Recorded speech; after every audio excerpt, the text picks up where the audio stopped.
Good morning everyone. आज हम देखते हैं कि प्योर बेंडिंग इक्वेशन के बारे में हम बात करते हैं। सबसे पहले हम देखते हैं कि बेंडिंग का मतलब क्या होता है। कि अगर लेट अस कंसीडर, अगर हम कोई भी एक बीम लेते हैं, ठीक है, या कोई एक ब्लॉक लेते हैं, उस ब्लॉक के ऊपर हम लोड लगाते हैं, ठीक है। तो लोड के कारण जो ब्लॉक में डिफ्लेक्शन होता है, ठीक है, वो क्या होता है, बेंडिंग कहलाता है, ठीक है ना। अब हम क्या करते हैं कि जैसे लेट अस कंसीडर, हमने एक ब्लॉक लिया, ठीक है, यहाँ पे, और ब्लॉक में क्या किया कि हमें क्या करना है कि हमें प्योर बेंडिंग इक्वेशन का फॉर्मूला डिराइव करना है, ठीक है। तो हमने क्या किया कि यहाँ पर एक छोटा सा स्मॉल स्ट्रिप लिया, क्योंकि हमें पता है कि हम किसी भी चीज़ का अगर फॉर्मूला डिराइव करते हैं तो उसके लिए हम जो एनालिसिस करते हैं वो पूरे बॉडी पे नहीं करते हैं, ठीक है ना। हम क्या करते हैं कि एक स्मॉल स्ट्रिप पे हम क्या करते हैं, उसकी एनालिसिस करते हैं। तो हमने क्या किया कि इस पर्पस से हमने हमारे पास एक बड़ा सा ब्लॉक था, लेकिन एनालिसिस पर्पस से हमने क्या किया कि एक छोटा सा हमने क्या किया कि स्मॉल स्ट्रिप लिया, और इस स्मॉल स्ट्रिप पे अब हमने क्या किया, एनालिसिस शुरू किया, ठीक है। तो अभी हम ये समझते हैं कि अभी हमने अपने ब्लॉक पे या अपने बीम पे कोई लोड नहीं लगाया है, ठीक है ना। तो इस केस में क्या होता है कि हमने एक स्मॉल स्ट्रिप का सिलेक्शन किया जो पी क्यू है, और ये क्या है, ये इसका एक लॉन्गिट्यूडनल एक्सिस से वाई डिस्टेंस पे है, ठीक है, और इसकी लेंथ क्या है, डी एक्स है, ठीक है। हमने क्या किया कि इस ब्लॉक पे दोनों तरफ से हमने क्या किया, एक मोमेंट लगाया, ठीक है ना, कंप्रेसिव, ठीक है, जिसका नेचर क्या है, कंप्रेसिव लोड लगाया। तो ये ब्लॉक क्या होगा कि ये ब्लॉक कुछ इस तरीके से क्या होगा, डिफॉर्म हो जाएगा, क्योंकि हमें पता है अगर कोई हमारे पास जैसे ये पेन है, पेन पे अगर हम इस पे लोड लगाते हैं तो ठीक है, दोनों तरफ से या इस तरीके से अगर इस पे कोई लोड लगाते हैं तो ये क्या होगा, हमारा पेन क्या होगा, क्या होगा, डिफ्लेक्ट हो जाएगा, ठीक है ना। बस सिमिलरली वही केस यहाँ पर भी है कि हमने क्या किया कि जैसे ही इस ब्लॉक पे हमने क्या किया कि एक लोड लगाया, और ये ब्लॉक क्या हुआ कि हमारा कुछ इस तरीके से क्या हो गया, डिफ्लेक्ट हो गया, ठीक है। आप देख सकते हैं कि पहले जो यहाँ पे ये एक्सिस था, इसका जो लॉन्गिट्यूडनल एक्सिस था, ये पूरी तरीके से एक हॉरिजेंटल था, लेकिन ये डिफ्लेक्शन होने के बाद ये क्या होगा, इसका नेचर जो होगा क्या होगा, ये थोड़ा कर्वेचर हो जाएगा, ठीक है ना। तो ये हमने कर्वेचर लाइन से शो कर दिया है, ठीक है।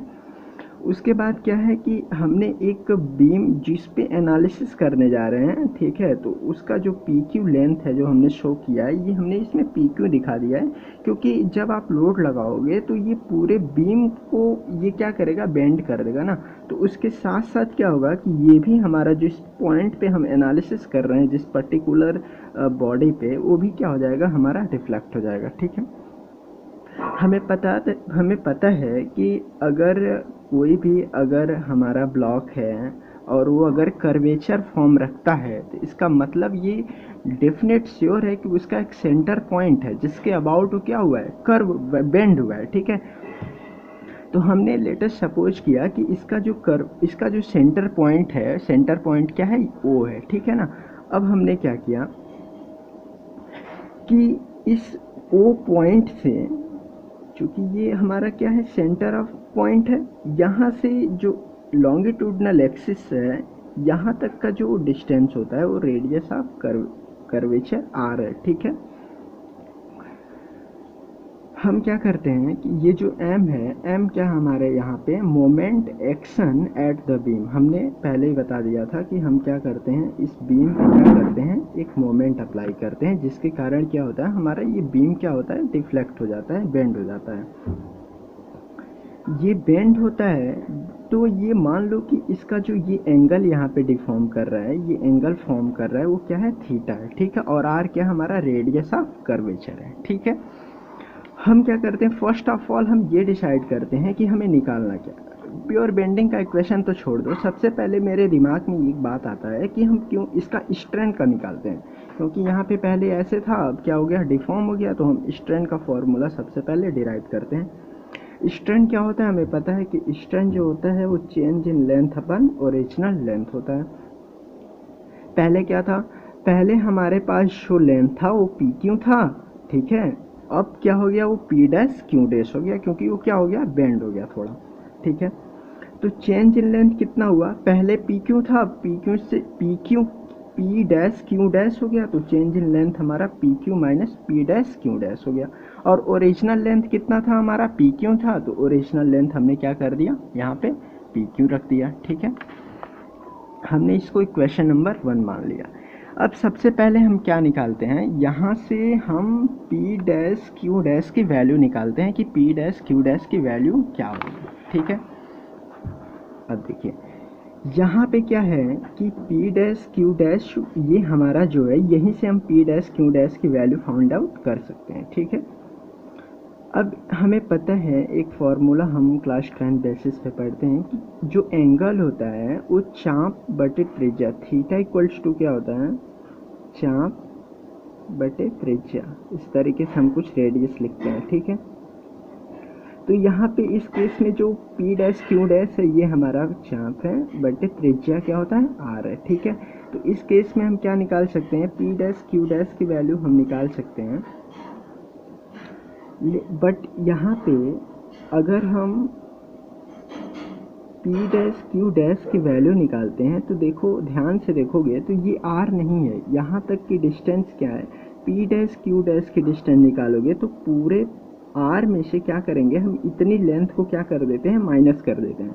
तो आर में से वाई माइनस करोगे तो आर माइनस वाई क्या देगा, हमारा ये लेंथ देगा, ठीक है। और हाँ, आर माइनस वाई, ठीक है। यहाँ से अब पी डैश क्यू डैश की अगर आप वैल्यू निकालोगे तो क्या हो जाएगा, R minus Y into theta, जो कि हमने यहाँ पे क्या किया है, शो किया है, ठीक है। अब हम क्या करते हैं, पी क्यू की वैल्यू निकालते हैं। पी क्यू क्या होगा हमारा, अब पी क्यू को देखो, ये अगर इसको बिल्कुल स्ट्रेट करोगे तो पी क्यू क्या हो जाएगा हमारा, आर इंटू थीटा हो जाएगा, ठीक है। क्योंकि जब पी क्यू, हाँ ठीक है, पी क्यू क्या हो जाएगा हमारा, आर इंटू थीटा हो जाएगा, ठीक है। अब क्या करते हैं, इन दोनों की वैल्यू हम इस इक्वेशन 1 में पुट कर देते हैं। तो जैसे ही पुट करोगे, R minus Y into theta बटे R theta, that is strain sigma equal to, यहाँ से थीटा कैंसिल हो जाएगा, ये 1, इससे इसको सॉल्व करोगे तो वाई बाई आर आएगा, ठीक है। अब हम क्या जानते हैं कि अब स्ट्रेन हमें मिल गया, स्ट्रेन अगर पता है तो हम उससे स्ट्रेस कैलकुलेट कर सकते हैं, ठीक है। हमें पता है कि स्ट्रेस की वैल्यू क्या होता है, ई इंटू स्ट्रेन होता है, यंग मॉडुलस इंटू स्ट्रेन, ठीक है। तो यहाँ से अगर हम स्ट्रेन की वैल्यू निकालना चाहें तो क्या हो जाएगा, स्ट्रेन की वैल्यू क्या होता है, स्ट्रेस बटे यंग मॉडुलस ई, ठीक है। ये दो इक्वेशन हमें मिल गया। हमें इक्वेशन 2 और इक्वेशन 3 को कंपेयर करूं तो हमें क्या मिलता है कि y बाई आर की जो वैल्यू होगी वो सिग्मा बाई ई की क्या होगा, बराबर होगा, ठीक है। इसको पर्टिकुलर इस इक्वेशन में, ठीक है, यहाँ से हमने लिख लिया सिग्मा बाई ई की वैल्यू जो है y बाई आर की क्या हो गया, बराबर हो गया। अब हम क्या करते हैं कि अब हम उसी स्मॉल जो एलिमेंटल हमने स्ट्रिप लिया था, ठीक है, उसमें हमने मोमेंट m लगाया था, ठीक है, इस पर हमने लोड लगाया था, जिसके कारण ये हमारा क्या हो गया था, डिफॉर्म हो गया था, ठीक है। तो हम क्या करते हैं कि अब उस फोर्स की वैल्यू कैलकुलेट करते हैं कि कितना हमने फोर्स लगाया था, ठीक है। अगर सपोज करो कि इस एलिमेंटल स्ट्रिप का एरिया जो है dA है और ये स्ट्रेस जो इस पे डेवलप हो रहा है सिग्मा है, तो फोर्स की वैल्यू क्या हो जाएगा, स्ट्रेस इनटू एरिया, ठीक है। अब क्या करते हैं कि स्ट्रेस की वैल्यू इक्वेशन नंबर 4 से स्ट्रेस की वैल्यू हम कैलकुलेट करेंगे तो E by R into Y, ये वैल्यू क्या करते हैं हम यहाँ पे लाके पुट कर देते हैं इंटू dA, ठीक है। अब देखो, अब इस पे हमने क्या किया था, दोनों साइड से हमने क्या किया था, मोमेंट अप्लाई किया था, ठीक है। तो इस पे मोमेंट कितना एक्ट करेगा, अब हम ये फाइंड आउट करते हैं। तो मोमेंट क्या होता है, मोमेंट का सिंपल फॉर्मूला होता है फोर्स इंटू परपेंडिकुलर डिस्टेंस। अब फोर्स इंटू परपेंडिकुलर डिस्टेंस, ये चूंकि मोमेंट ऐसे लग रहा है तो इसका परपेंडिकुलर डिस्टेंस क्या होगा, ये फोर्स क्या है हमारा, एंटी क्लॉकवाइज है, फोर्स इस डायरेक्शन में लग रहा है तो उसका परपेंडिकुलर डिस्टेंस हमारा क्या होगा, स्मॉल वाई। ठीक है, तो हमने फोर्स इंटू स्मॉल वाई कर दिया। फोर्स की वैल्यू क्या है, ई बाई आर इंटू वाई, इसको हमने इसमें पुट कर दिया, इंटू वाई कैलकुलेट कर दिया, सॉल्व किया तो E by R into Y square D A that is equal to D M, इस स्ट्रिप पे लगने वाला मोमेंट। ठीक है, हमने क्या किया, अब दोनों साइड पे हमने इंटीग्रेट कर दिया कि इसकी वैल्यू पूरे होल बॉडी के लिए इस मोमेंट की वैल्यू कितना आता है। ठीक है, तो जैसे हमने इंटीग्रेट किया था हमें पता है ई कांस्टेंट होता है, रेडियस कांस्टेंट होगा, वाई और एरिया क्या होता है, बदल सकता है, जैसे वो चेंज होता रहता है। ठीक है, तो वाई स्क्वायर डी ए को हम जानते हैं second moment of area. Second moment of area हम बोलते हैं इसका, सेकेंड मोमेंट ऑफ एरिया को हम और क्या बोलते हैं, इसको हम बोलते हैं moment of inertia. Integration of Y square D A को क्या बोलते हैं, मोमेंट ऑफ इनर्शिया। तो इस मोमेंट ऑफ इनर्शिया आई की वैल्यू इसके प्लेस पे पुट कर दिया तो ई बाई आर इंटू हमें क्या मिल गया, वाई। ठीक है, ई बाई आर इंटू वाई। ठीक है, अब हमने क्या किया कि इसे ट्रांसफ़र कर दिया तो इसको हम लिख सकते हैं M by I equal to E by R. ठीक है, हमने क्या किया कि यहाँ से इक्वेशन नंबर 4 से ई बाई आर की वैल्यू को कैलकुलेट करेंगे तो क्या आ जाएगा, सिग्मा बटे वाई। ठीक है, अब इक्वेशन 5 एंड इक्वेशन नंबर 6 को क्या करते हैं, इक्वेशन नंबर 6 को हम लोग क्या करते हैं, इन दोनों को कंपेयर करते हैं, 5 एंड 6 को। जब 5 एंड 6 को कंपेयर करोगे तो वी कैन राइट एम बटे आई इक्वल टू सिग्मा बटे Y equal to E by R. ठीक है, ये हमारा प्योर बेंडिंग का इक्वेशन है। ठीक है, प्योर बेंडिंग इक्वेशन है। ठीक है, ठीक है।